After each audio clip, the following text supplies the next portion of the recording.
ክርስቶስ የሞተለት ሕዝብ የማንም ማስማተኛ መጫወቻ አትውደቁ፣ ተስፋ አትቁረጡ። ከነሱ ጋር ካሉት ከኛ ጋር ያሉት ይበልጣሉ። ክርስቶስማ ይምጣ። ይሄ ሁሉ የሃይማኖት ተቋም እንደፎከረብን ሴቱና ወንዱ ሳይለይማ ማን ይፈርድልናል? እሱ ይምጣና የዚችን ቤተክርስቲያን ልልና ይመስክርላት እንጂ ማን ይፍረድ? ማን ይፍረድ? መልስ ስጠን። ከአርያም ክንድህን ላክልን። ሰላም ሰላም፣ ውድ የተከበራችሁ የቻናል ተከታዮች እንደምን አላችሁ? እንደ ኦርቶዶክስ ተዋሕዶ እምነት ተከታይና እንደ ኢትዮጵያዊነቴ በሀገራችን የተለያዩ አካባቢዎች የሚከሰቱ የሰላም መደፍረስና የንጹሃን መፈናቀል እጅግ ያሳስበኛል። ትናንት አርሲ ላይ የተፈጸመው አሳዛኝ ድርጊት ነገ በሌላው ወገን ላይ እንደማይደገም ምንም ዋስትና የለንም። ይህ ስጋት የኔ ብቻ ሳይሆን የብዙዎች ነው። በሃይማኖታችን ሰላም ሁኑ የሚለው ትምህርት የጋራ መኖሪያችን የሆነው ኢትዮጵያችን አንድነቷ ተጠብቆ የሰው ልጅ ክብር ተከብሮ እንዲኖር ይማጸናል። ሰላም የሰው ልጅ ሁሉ መሰረታዊ መብት ነው። ምን ዳኛ አለን? ማን ይመሰክርልናል? ማንም እንዲህ አፉን እንደከፈተብን ወንዱ መሀይም ሁሉ እየተደራጀ እንደቀለደብንማ አንቀርም።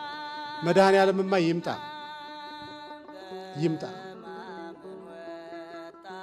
እንዲህ ያለ አስረሽ ምችው መምህራን አኩርፈው ከመድረኩ ጠፍተው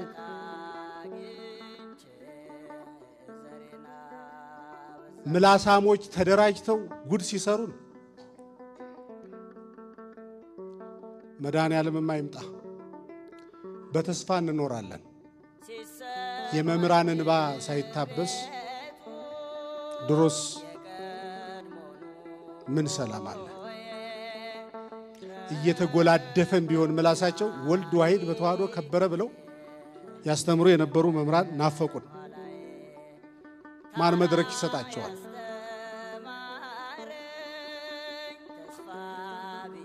ጥሪያችንን አድርሱልን።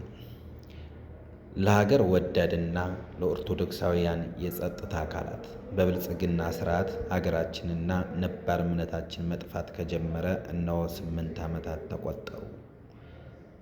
እናንተ ሀገር ለመጠበቅ የወጣችሁለት ስርዓት ሀገር የሰሩ ኦርቶዶክሳውያንን ሀገር አልባ አድርጎ ማሳደድ፣ ማፈናቀል፣ ቤተ መቅደሳችንን ማቃጠል ከጀመረ 8 ዓመት ሆኖታል።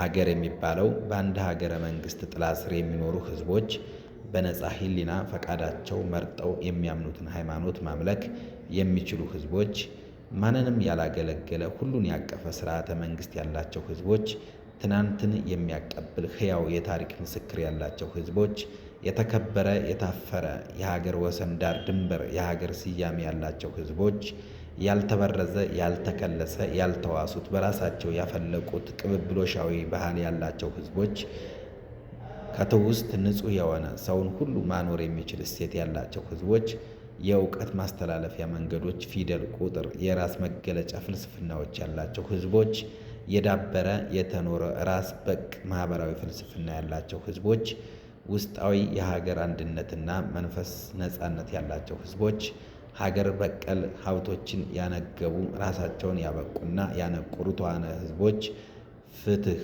ርትዕ በትክክል ያለ ነገድ አድልኦ ያሰፈኑ ድሃ ተበደለ፣ ፍርድ ተጓደለ የሚሉ ህዝቦች፣ ትናንትናን የሚቀበሉ ዛሬን የሚጠብቁ ለነገው ትውልድ የሚጨነቁ ህዝቦች፣ የተፈጥሮ ደንብና የጨዋ ስርዓት ያላቸው ህዝቦች፣ ህብረታዊነትን የሚያስቀጥሉ መልካምነት መገለጫ የሆኑ የስነ ስርዓት ጸጋዎች ያልተቋረጠባቸው ህዝቦች፣ ከእግዚአብሔርና ከሰው ጋራ ከሰውና ከሰው ጋራ ከስነ ፍጥረትና ከሰው ጋራ ያለው ግንኙነት ያልተቃወሰባቸው ህዝቦች፣ የተፈጥሮ ህግን የማያዛቡ ስርዓተ ቤተሰብ ስርዓተ ህዝብን የተገነባባቸው ህዝቦች፣ አንድ ሰንደቅና ትርጉም ያላቸው ህዝቦች፣ የጎደላቸውን የሚቀበሉ ያላቸውን የሚያስቀጥሉ የተዋህዶ በተአቅቦ የሆኑ ህዝቦች፣ እነዚህንና የመሳሰሉት ያሉ ሀገር እውነተኛ ሀገር ይባላል። እናንተ የምታገለግሉት ስርዓት እነዚህን ሁሉ ጸጋዎቻችንን ከመጠበቅ ይልቅ ማጥፋት ከጀመረ 8 ዓመታት ሆኖታል። እኛ ኦርቶዶክሳውያን መሳደድ፣ መገደል፣ መፈናቀል፣ መቅደሳችን መንደድ፣ ቅርሳችን መውደም ከጀመረ 8 ዓመታት ተቆጥረዋል።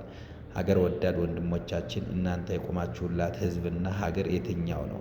ስለሆነም የመከላከያ አካላት፣ የፖሊስ አካላት፣ የደህንነት አካላት፣ የሚሊሻ አካላት፣ የአድማ ብተና አካላት፣ የልዩ ኃይል አካላት፣ ለጥበቃ አካላት፣ ለአየር ኃይል አካላት፣ ባህር ኃይል አካላት፣ ለደንብ አስከባሪ አካላት፣ የሀገርና የሃይማኖት ፍቅር ያላችሁ ሁሉ ራሳችሁን ከዚህ ጸረ ሀገር ስርዓት ለይታችሁ ለሀገራችሁና ለሃይማኖታችሁ ትቆሙ ዘንድ የቤተ ክርስቲያንን ጩኸት ይድረሳችሁ። ኦርቶዶክሳውያን የሌሉባት ሀገር፣ የሚሳደዱባት ሀገር፣ የሚፈናቀሉባት ሀገር፣ የሚገደሉባት ሀገር፣ ቤተ መቅደሳችንን የሚነድባት ሀገር፣ ታሪካችን ወንጀለኛ የሆነባት ሀገር፣ ሰይጣናዊነት የሚስፋፋባት ሀገር ለእናንተ ምናችሁ ናት?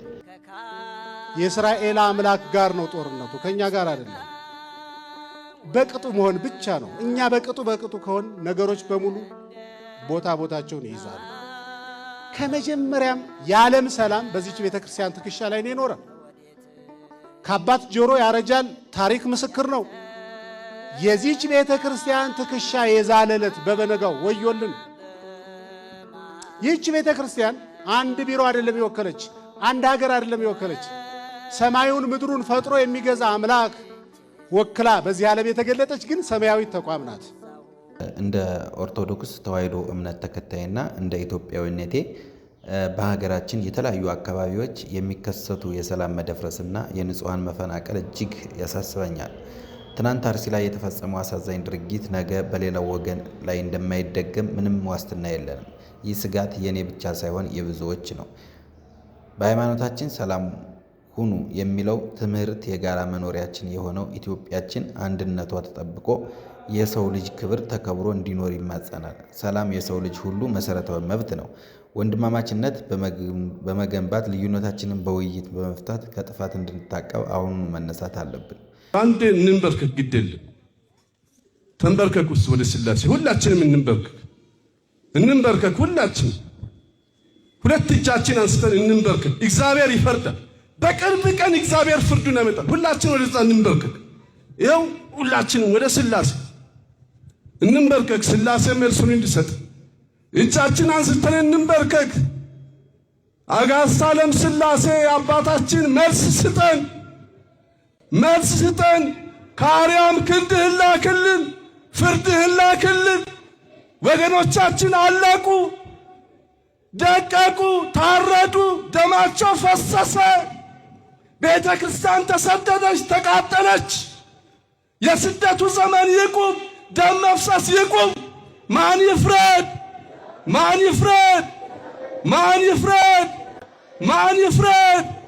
ይሄ አምላክ ይፍረድ። አመስግኑትና ይፍረድ ይሄ አምላክ።